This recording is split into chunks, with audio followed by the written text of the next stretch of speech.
Nedim Bajrami mungoi në listën e Rangersit për ndeshjen e radhës duke mos u përfshirë as në stol, mesfushori i kombëtarit shqiptar konsiderohet një nga lojtarët më të besuar të trajnerit Silvinho.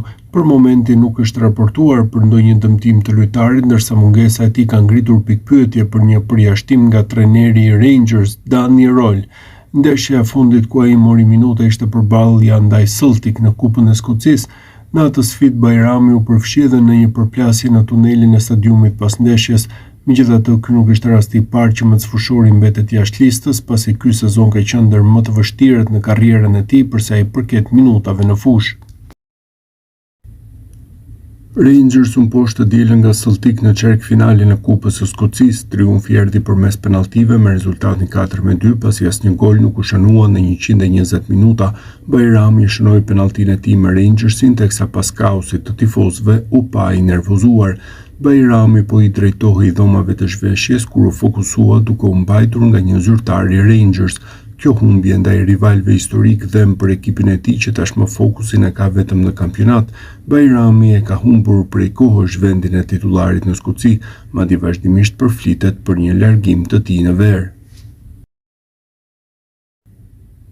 Shorti i Kupës së Skocisë kishte vënë përballë Rangers dhe Celtic që në fazën çerkfinale dhe ashtu siç pritej derbi Glasgow të përjetua me shumë tension. Sfida u luajt në stadiumin e Rangers me kapacitet të plotë dhe me 7500 tifozë udhëtues të Celticut të pranishëm, gjë që nuk ndodhte që nga viti 2018. Në fushën e lojës golat munguan dhe fati i kualifikimit erdhi vetëm nga pika e bardhë e penalltive.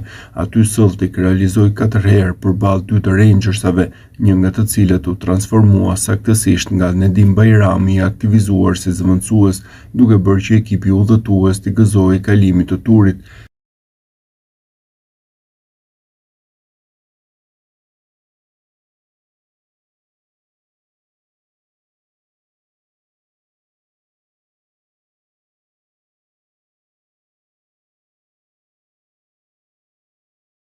Tifozët miq hynë në fushë për të festuar me ekipin e tyre të pandalur nga policia, e kjo solli reagimin atyre të Rangers, të cilët me kapuç në kokë u vërsulën në fushë duke sjellë momente kaosi, pasi u mendua për një përplasje të dhunshme, siç ka ndodhur shpesh në histori mes dy skuadrave.